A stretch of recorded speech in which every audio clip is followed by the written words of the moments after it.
I'm Mike. And I'm Adam. And this is Stuff and Waffle.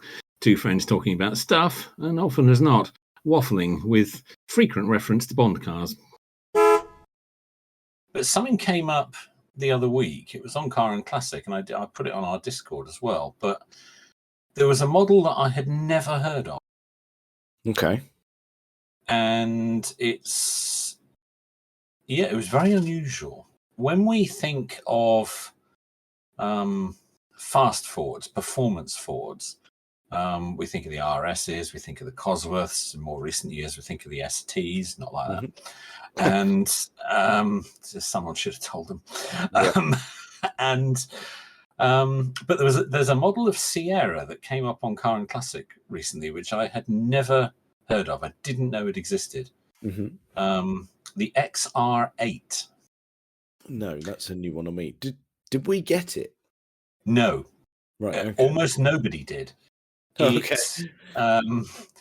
It was sort of borrowing from bits of other Fords. So it was an original shape Sierra, pre-facelift, 5-door hatch, and it had there was sort of bits of XR4i in there, bits of XR4x, bits of the 2-litre S, all the kind of hot Sierras that past and future from its point of view, because it was a early 80s car, very early 80s car. It was quite near the release of the Sierra, but it was basically the 5-door hatch Sierra, but with the V8 from the Mustang in it.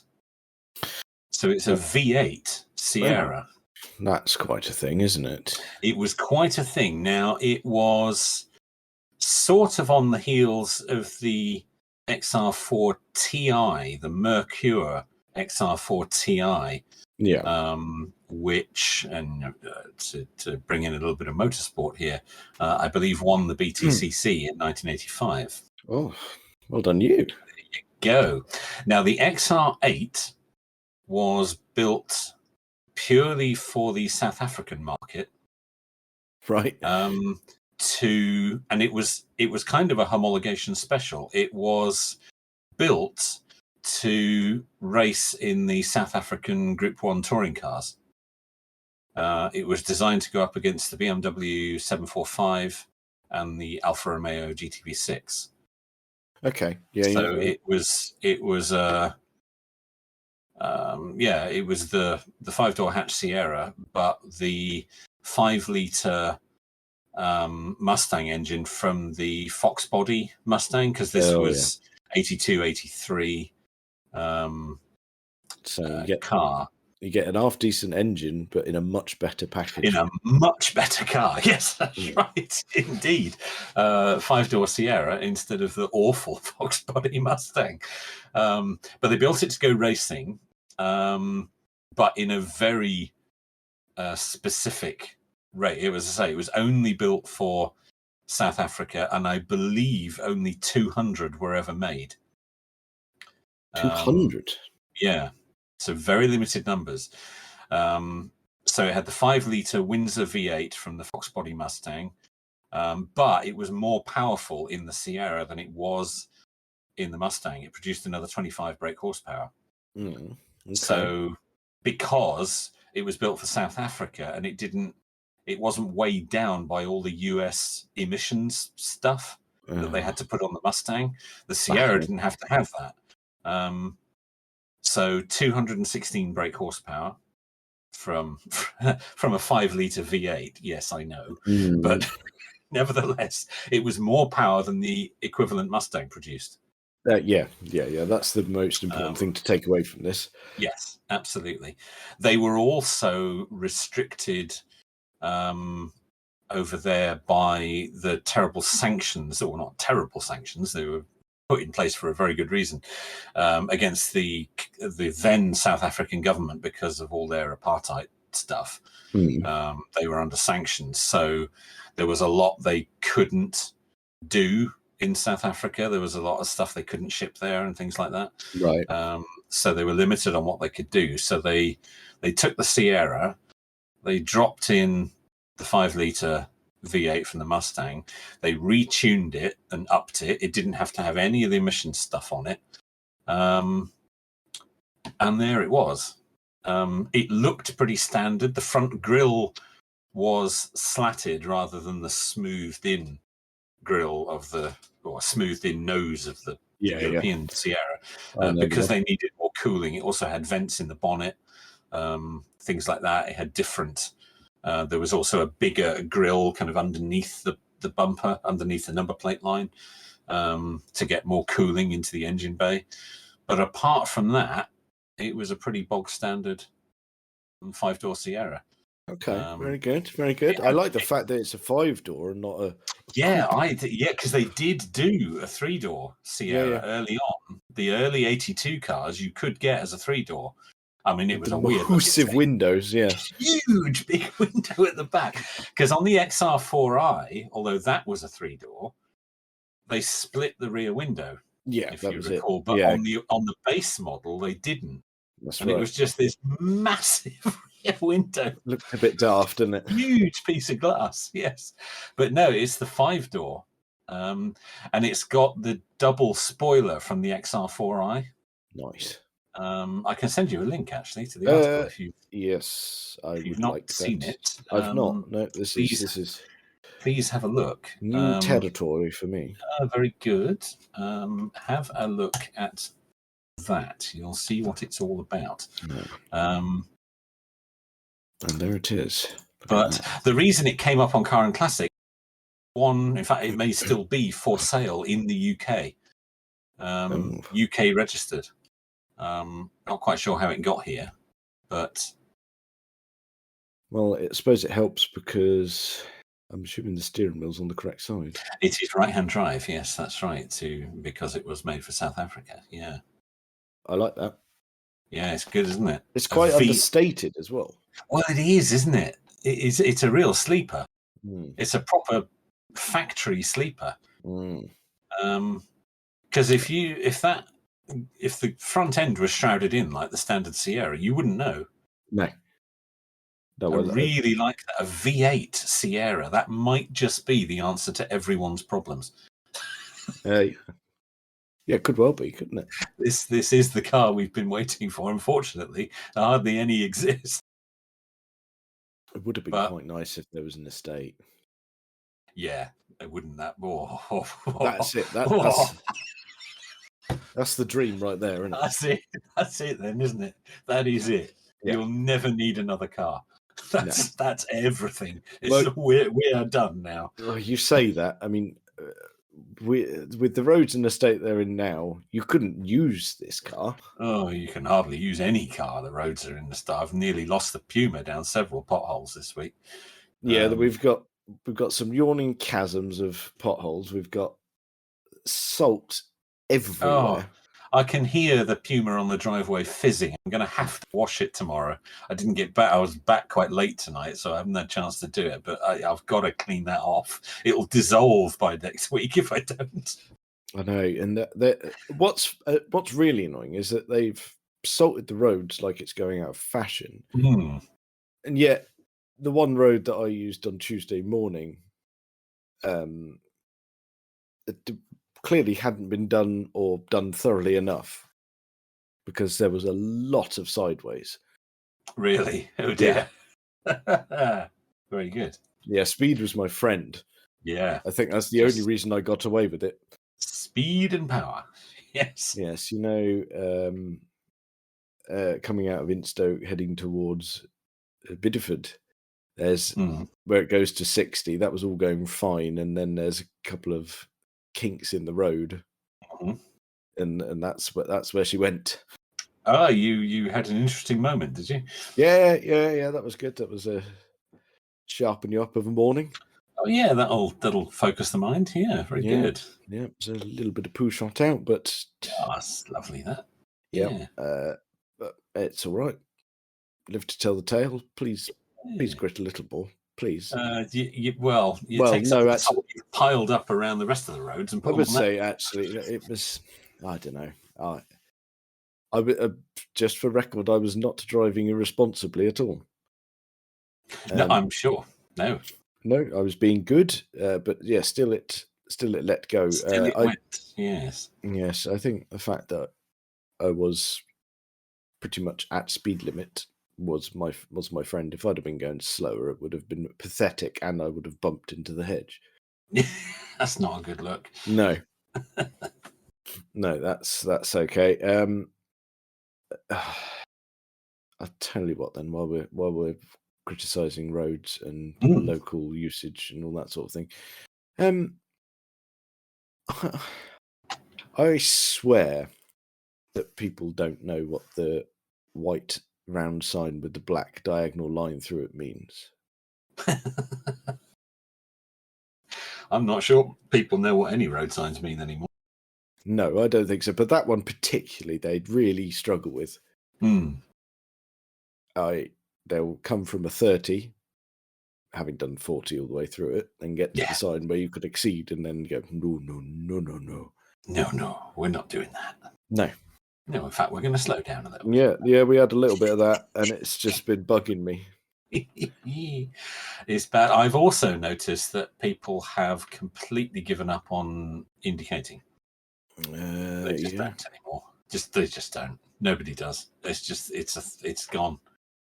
They're just not flicking that stalk, which is not a euphemism. No, it's they're literally not doing it. No, just given up on it now. We're just not going to bother with that anymore.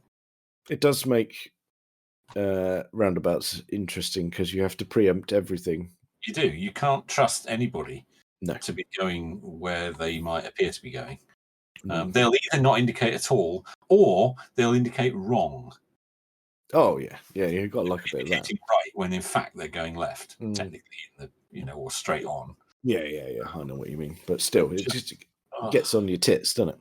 Yes, it does. You were in the left-hand lane. You were indicating left, so I more or less assumed you were going to turn left. But no, you didn't. You went straight on. Yeah, you can't assume, I'm afraid. No, you can't anymore. They'll catch you with your pants down every single time.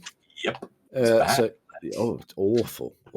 Yeah, so I've spent the last week of commuting quite slowly, particularly the drive home.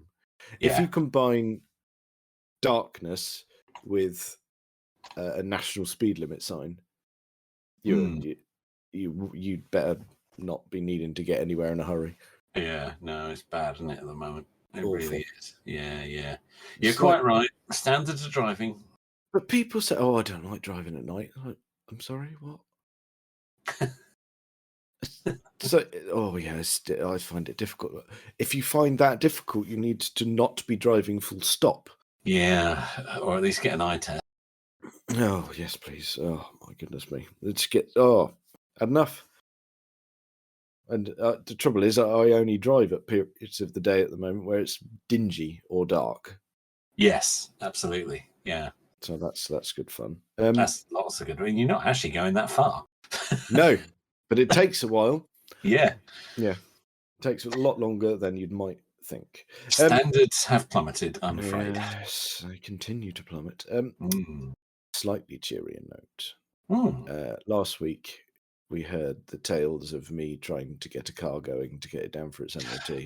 We did. You had all the problems there. Yes. All the daft problems, nothing major. Yes. Just things getting in the way of me working a bit late. But there we go. There is a new MOT on it. Oh, excellent. This is superb news. Yes, it is. The only thing that needed doing on it was... we will recall me swearing at headlights and changing bulbs. We've been through that. Yes. It turns out that I may have... It looks very much like I got a bit of a glove stuck in it. The bulb it failed because the bulb was a bit wonky and they had to take it out and reset it. You messed it up. Well, yes, I don't have a tiny hand to get in there. You needed a small child. I did, yeah, but none of them were willing to assist. No, that happens. Yeah. So I'll take that as a win. Yes, fair enough. It's now been done properly. Yeah, to pass the MOT, I had to take the bulb out, which I'd actually got a bit of glove stuck in. That was the thing that was making it That's what messed it up. Yeah, a bit of my excellent. glove, because I'd already cut my hand to shreds, and I was like, I'm going to put a glove on for this, even though I've lost a bit of feel. It means I continue to have some skin left on my fingers while I do this. Oh, you're expecting too much. You really are. Yeah, so I'm happy with that. Yeah, that's good. Very good. So they've now So it's sorted. Sorted. Yeah. It's just with all the goings on, I haven't picked it up yet. I'm going to pick it up tomorrow morning. Yeah, fair enough. But that's fine, because I need it for the weekend. Yes. Because off to see Rob, as it's his birthday. Oh, very nice. So we do give him my best regards. I will do. Yeah, we're. He'll be able to listen to this and hear me giving him your best regards. No, my best. Your best regards. Yeah. Oh my God. Yes. Oh. No. It's still you giving your best regards. I don't need to be involved because Rob, he can just listen. Best regards. Happy birthday. There you go. Why am I even bothering telling you? I can tell. Yeah. Through this platform that we have here. Yes. Yeah. There we go. That's a redundant bit of podcast. That, in fairness, I'm not going to edit it out. I'm going to leave it in. I got inordinately confused then. I don't know why. It's been a long day. We were doing technical things before recording, so we actually did spend an hour working on a joint project before we started to record this. Yes. Yeah. So yes, true. It's allowed. It is. Which his birthday will entail car-related things. I'd be disappointed if it didn't.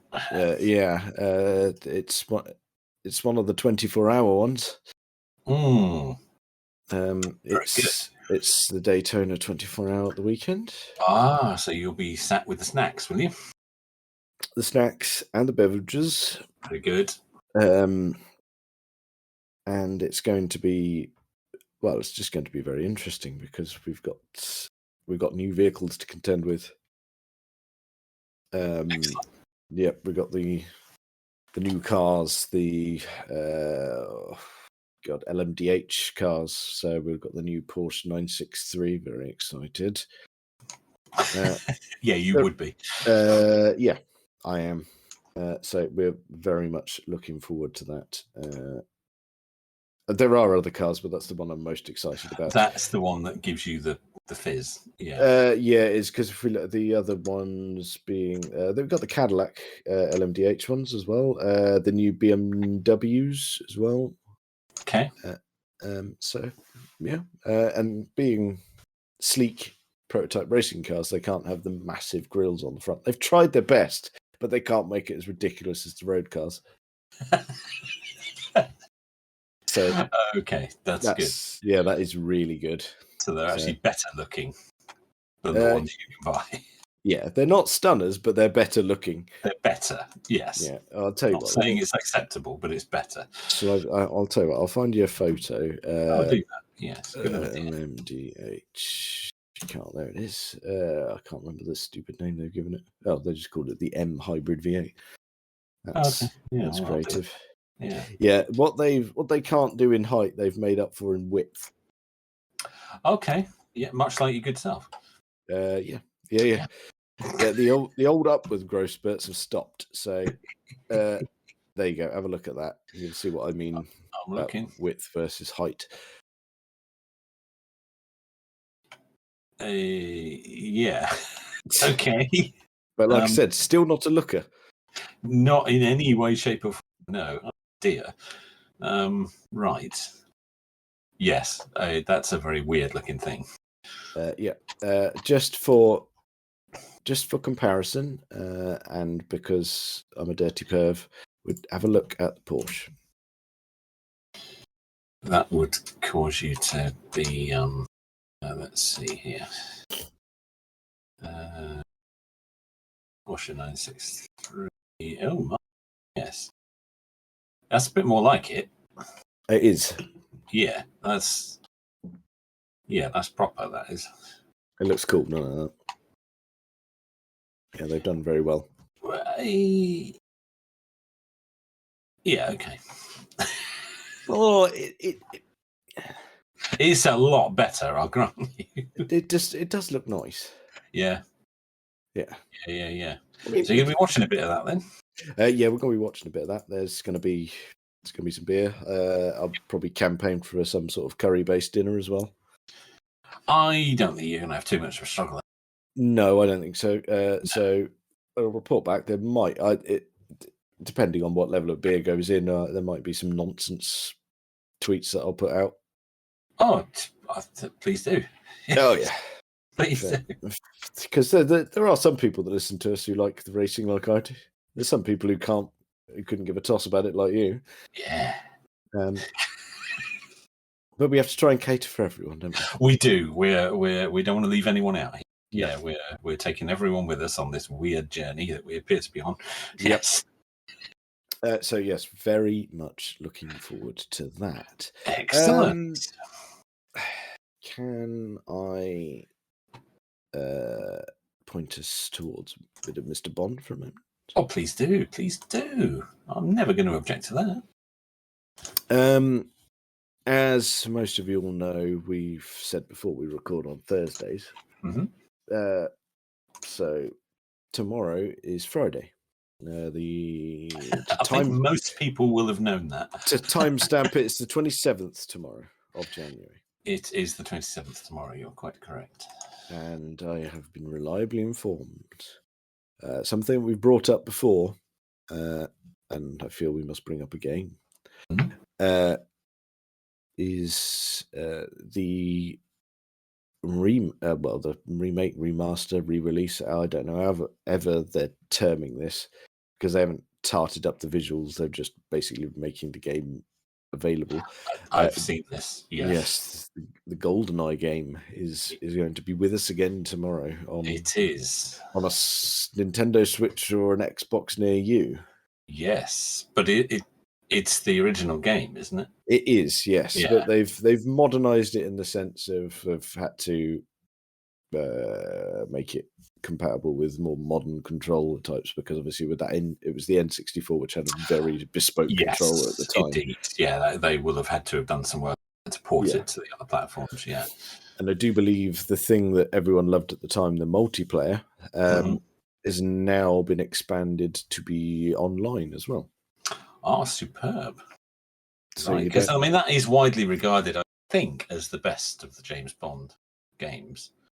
It's the best of the James Bond games by some margin. It. I don't think it on its own revolutionized first-person shooters, but in the console arena, I think it may well have done. Yeah.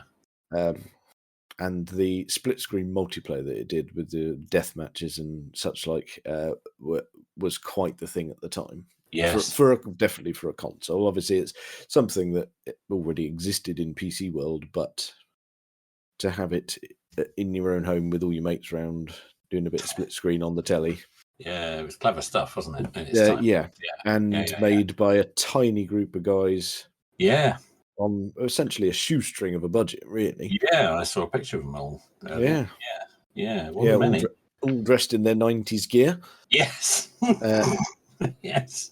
Yeah, because there's I know that there was talk of there are versions of it apparently doing the rounds, early versions with other James Bond actors in it as extras. I've heard this, yes. Obviously it was based around Brosnan because he was Bond, and it was the storyline and the levels followed his films, but some of the multiplayer stuff that brought back old villains and old maps. Yes, wasn't Odd Job in there somewhere? Odd Job, Jaws, and who else was in there?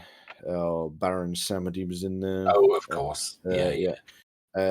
And they had stuff like the Drax's base in the Amazon, where the rockets were kept. That's right. Yeah. What else was there? I think they had a bit of Egypt stuff from Spy Who Loved Me. Yeah. all of that sort of caper. So yeah, Yeah. there was references to the older films, but like I said, I think all of the characters were modelled, but it came down to a licensing and money issue why they never appeared. Yeah, of course. Yeah. Yeah. And funny yeah. you say licensing and money. That's the whole reason we've had to wait this long. Yeah, of course. Yes. Because Yeah. nothing in the James Bond world is very simple when it comes to licenses or money or people getting the correct backhander that they deserve. No, it's not. There's a lot of people got fingers in that pie. Yeah. However, I will be obtaining it tomorrow. Very good. I'm going to go back to being a youth because that was 1997. Oh dear. Yeah, I suppose it would have been. Yeah, So around that era. Yeah. So that's 26 years ago. Oh, don't work it out. Don't work it out. That's devastating, isn't it? Don't work it out. That's not a number we needed. Devastating. Oh. 27 years ago. Oh, I'm not sure I can cope with that. No, I'm going to open my second beer just to get myself through that particular statement. I have to say, I didn't play that back in the day, but I did play Nightfire a lot. Oh, you see, that's all right because when you got to Nightfire, what else was it? Everything or Nothing. Everything or Nothing, yes. And anything sort of around that era was okay. There were a couple of interim ones. The Tomorrow Never Dies and The World Is Not Enough games were yeah. Really bad. Yeah. Because Rare nailed it with Goldeneye. And then EA went, oh, we should have a bit of that. There's money to be had here. So that's our market, that. Yeah, they threw money at it and made 2 awful games. Yeah. I don't think we had, because then everything after that for quite some time was all unique stories, often borrowed the actor of the time. Yes.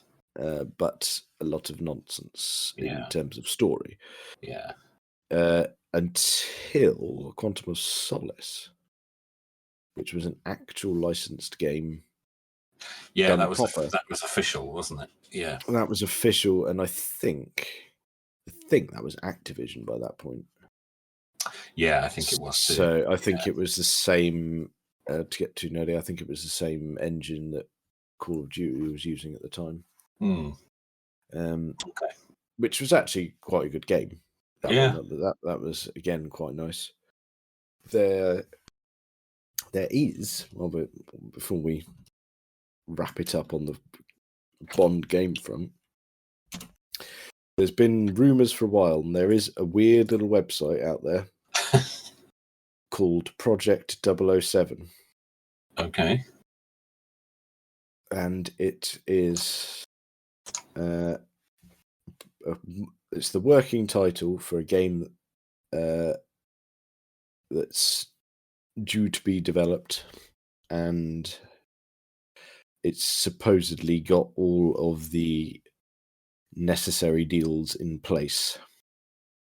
Okay. So it's got the backing of Eon, MGM, Amazon, all of that. All the people involved, yeah. Everyone's there, so it's just putting it all together now. That is a thing. That's exciting, that. That is, and they've got, I think it's from IO Interactive, so it's the people who did Hitman. Yeah, right.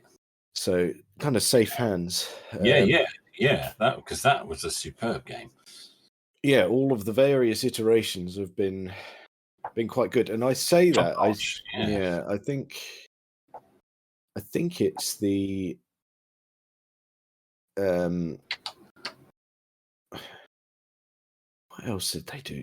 Kane and Lynch as well. Did you ever see or try that? No. Yeah, they did those ones as well. That's quite good. So yeah, watch this space on that one.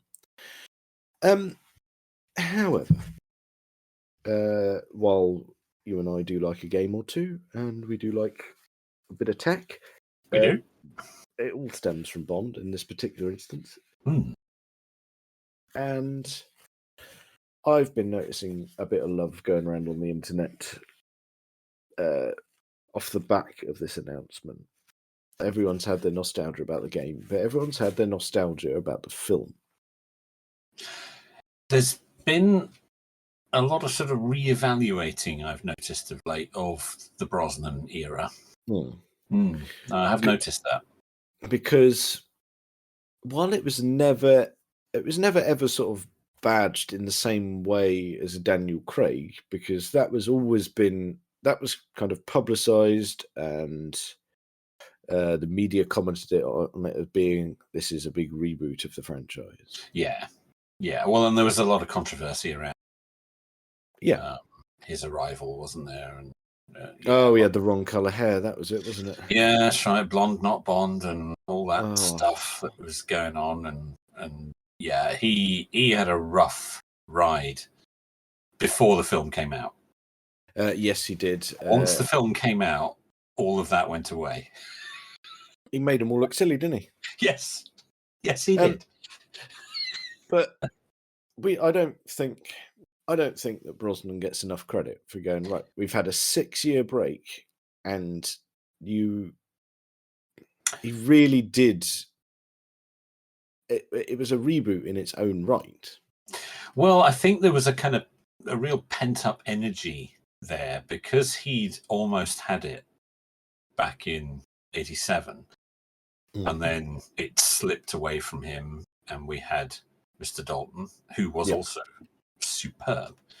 Oh yeah, then, not discrediting him at all. But then it all fell apart in 1990, and they weren't able to produce a film for so long. There was a pent up expectation from the audience, and I think there was such an enthusiasm from not just Brosnan, but the whole Bond team were just so raring to go that they hadn't been able to make a film for a long time. Cubby, who was becoming quite ill by that point, but was still in charge. Yes. In fact, I think the last thing he did was appoint Brosnan, was give Brosnan the role. I think that was the last decision he made, and then he handed it over to Barbara and Michael. Yeah.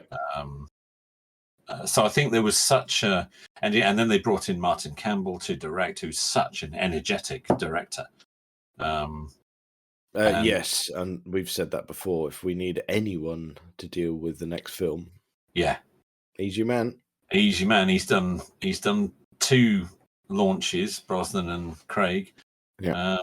And he's such a passionate, energetic guy. So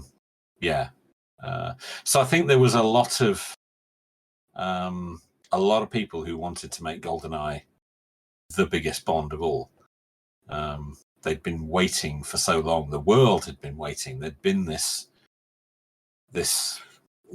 downtime, if you like, for 6 years where we hadn't had a Bond. Nobody really knew what was going on. Was Dalton going to do another one, or was that the end of it? And yeah. And I think Brosnan, burst onto the scene. It summed up quite well. Did you ever see? Probably did, the original teaser trailer for Goldeneye? Not the full trailer, but the teaser. Probably. You'd have to remind me where we going with this. It was. I'll probably find it on YouTube, but it's. You can paint me a picture. What was the text that came? There was the Bond, and then text that came on the screen saying, "It's a new world with new enemies and new threats, but you can still depend on one man." Yes, and then Brosnan walks into the gun barrel. But he doesn't turn and fire the gun. He turns and walks to the camera and comes to a stop and looks up straight into the camera and says, "You were expecting someone else?" I do remember. Yes. Yes. I haven't seen that in a very long time. No, I haven't, but it was really good. Mm. As a sort of, an introduction to the new Bond and everything that was going to. And, a lot of people said it wasn't worth it. It wasn't, I think the Wall Street Journal said it was a $50 million gamble that simply wasn't worth taking because they thought Bond was done. Little did they know, I'm afraid. Yeah, absolutely. And I think Goldeneye was such a wonderful success. It planted Bond right back in the center of action movies. No, it did. But you think as well, it had all of the things in it that we needed, because we had new everyone. We had obviously apart from Desmond. Apart from Lovely Desmond, everyone else was new. Yes, of course, that was the introduction of Judi Dench as M. Yep. So it was that scene between her and Bond in her office. Yes, that went well. You don't like me, Bond? You think I'm an accountant? Yeah. Yes, exactly. Yeah, they played brilliantly off one another. It was incredibly classy, despite us being mid-90s. The familiarity of the Russian overtones, yes, was they balanced that just right. Yeah. That was excellent, because you think, it's so inherently Bond to be dealing with a Soviet shit. Yeah. Governments change, the lies stay the same. Yeah. Yes. Love it. Yes. That's true. Yeah, and I just, and like you, did we both say it was the first film we saw in the cinema? First Bond It was film? for me. Yeah, it was the first Bond I saw on the big screen. Yeah. Yeah. Yeah, because I was irritatingly too young for License to Kill. With its 15 certificate, yes. Yeah, that's why. Yes, so indeed. yes, Yeah. So that couldn't be helped. No. But I remember it at the time. It catapulted Brosnan in, I don't want to say the same way as it did Connery, but he was everywhere. He was everywhere. I mean, his career had been going okay. He wasn't scraping the barrel by any stretch, but this put him in it was a different planet. Yeah, absolutely. And it does for all of them, doesn't it? It rockets them all into international stardom. It does, but the one thing that seemed quite different for Brosnan is he absolutely loved it. Yes. Well, he'd wanted it for so long. And I think personally as well, it was something that his late wife always wanted. She wanted him to become this huge star, and she wanted him to, particularly to be Bond, because that would do it. Yes. That would conclusively do it. Yeah. And although she passed away by the time he became Bond, I think he wanted to do it for her. I think there was a lot of personal reasons there that he wanted to fulfill that dream for her. Well, it just worked so well, because you see Daniel Craig these days, and you go, he really wasn't enjoying it. I don't think. I think he perhaps enjoyed making the films. I don't think he enjoyed any of the stuff around it. No, I don't think he did. Think he did, because he's a very quiet person.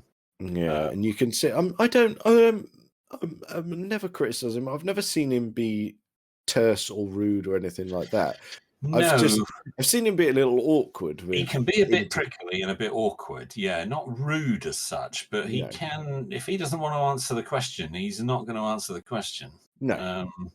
No. Certainly, if you look at the original Casino Royale press conference, he was quite prickly in that. The launch press conference. but they were asking him quite stupid questions, like, "Are you going to dye your hair?" and things like that. Yeah, absolute nonsense. But I mean, Yes, that persisted, stupid remarks. and the Yes. longer it went on, I don't think he had tolerance for it. Like I said, I don't, have never seen him be unpleasant. I've No, just not at all. maybe a little short or terse, but Yes, I don't think he enjoyed what went with it. I think he did take quite a while to decide if he was going to do it.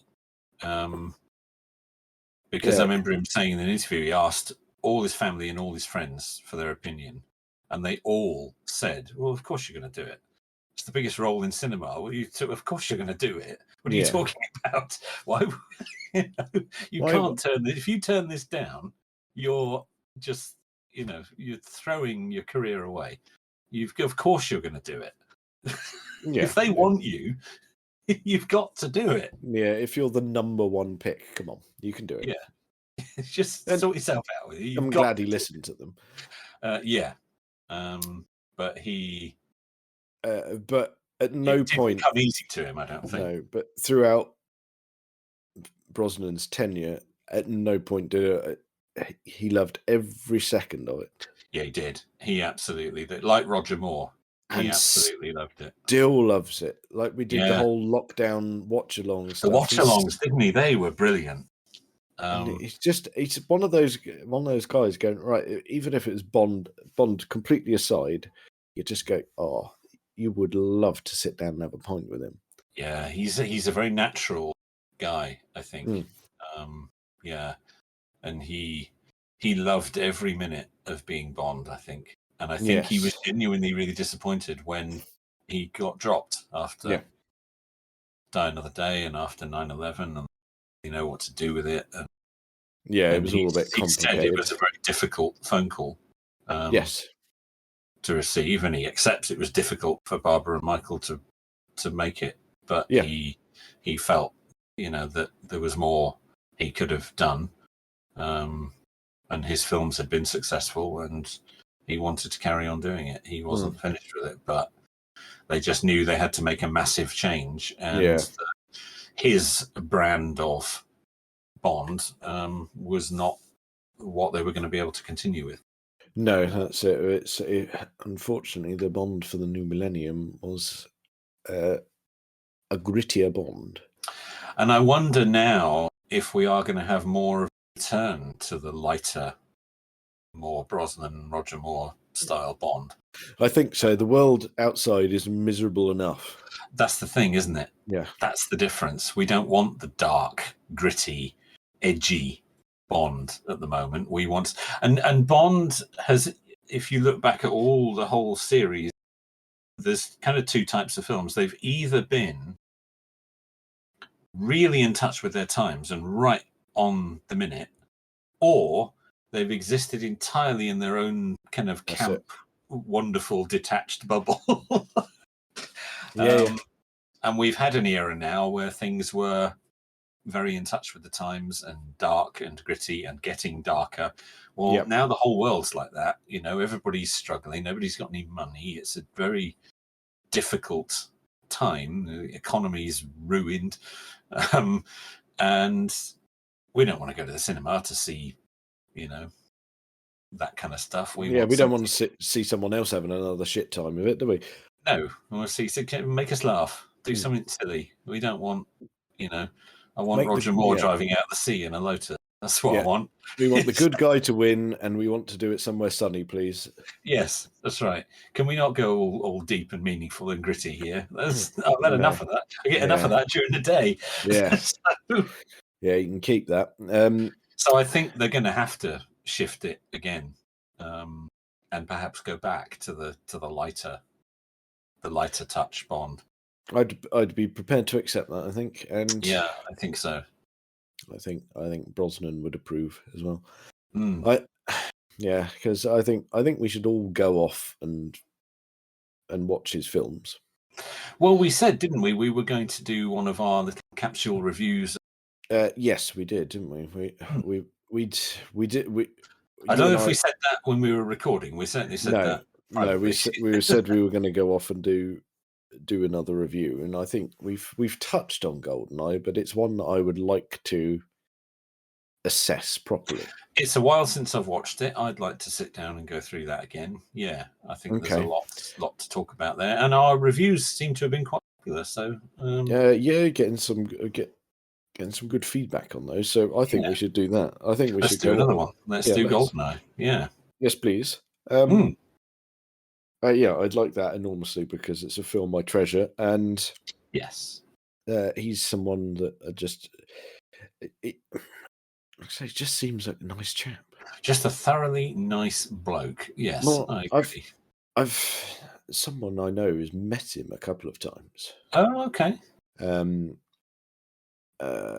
Because a family member worked at Pinewood during the filming of Tomorrow Never Dies. All right. Yeah. I've got my timeline right, wasn't it? Because Goldeneye wasn't shot at Pinewood, but Tomorrow Never Dies was. It wasn't. It was shot at Leavesden. Tomorrow Never Dies was back at Pinewood. Yes. That was it, yeah. No, I have got it right. So they were someone who was very low down the pecking order in the production team. I can't remember, nothing of interest. However, the person that I knew was the nephew of the person who worked in the production team. Okay. And during filming, he was pestering. Said, "Can I come in and see it?" And he was lucky enough to go twice, quite a few months apart. And he said he met him both times. He said it was a delight, and on the second time, he even remembered his name. Oh, fantastic! That's fantastic. Yeah. Didn't Roger Moore visit him in Leavesden? Yes, when they were doing there's that photo of them when they were outside doing the tank scene. That's right.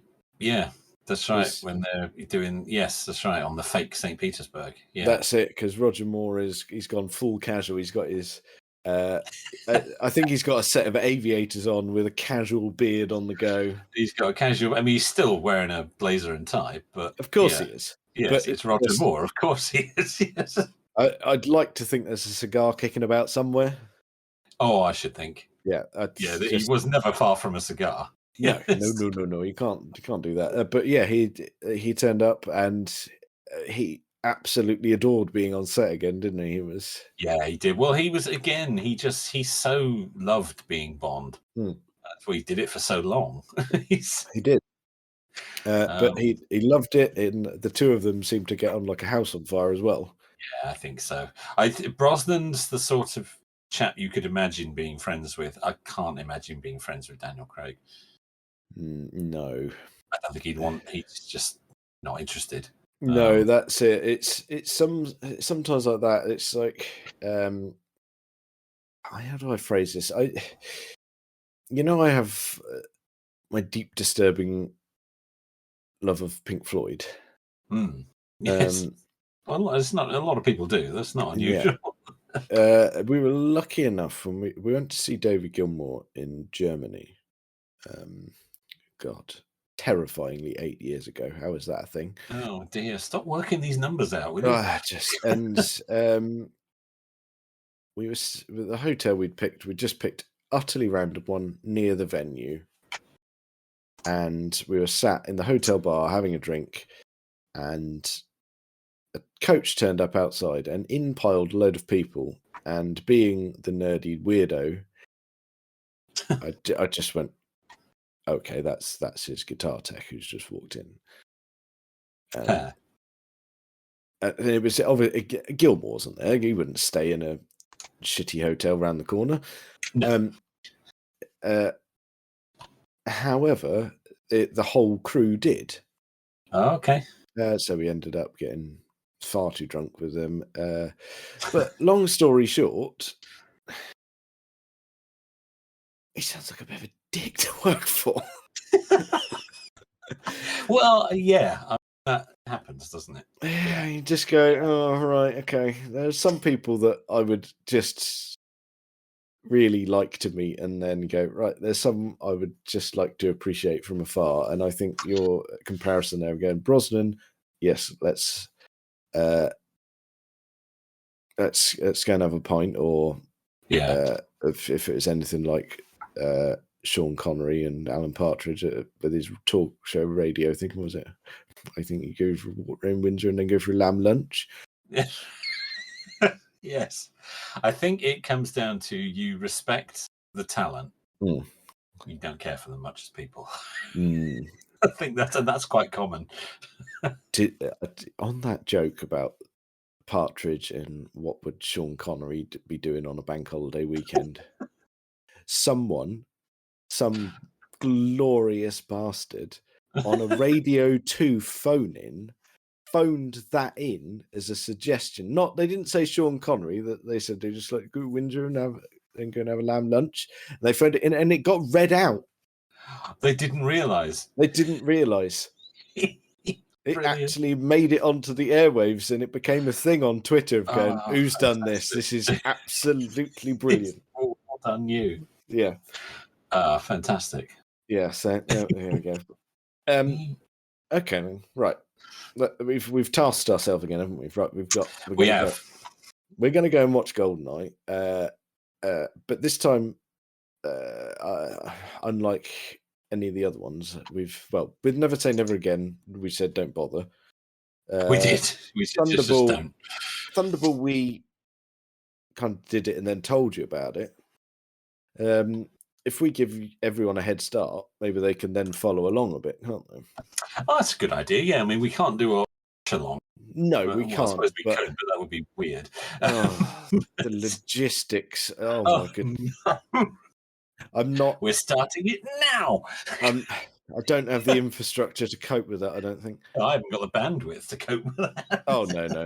You can. No, you're out. No, that's no good, mind you. I could come round you up the road. Yeah. Okay, I've got the bandwidth to handle too. We're all right. So okay, then yeah, maybe then if we don't do it for next week, maybe the following week, something like that, so we get everyone has a chance to have a watch. Have a watch, and we'll go through it and give our opinions. And as ever, we'll be very interested in everyone else's. Yes, indeed. Okay, that's good. I like the sound of that because it's a film that I'm just keen to press play on again. So, all right. Yeah, it's been a long time since I've watched that one. I might watch that sooner rather than later, even if we are leaving it an extra week. So, yeah, I might well hit that over the weekend. Nice. We will see about that. But, cool. Tremendous. Yeah. All right then. We'll do that, and we'll see you on the other side after a bit of Goldeneye has gone into the system. Well, I think that's probably enough of that for this week. Check us out on all the various social medias and things. Thank you very much for listening.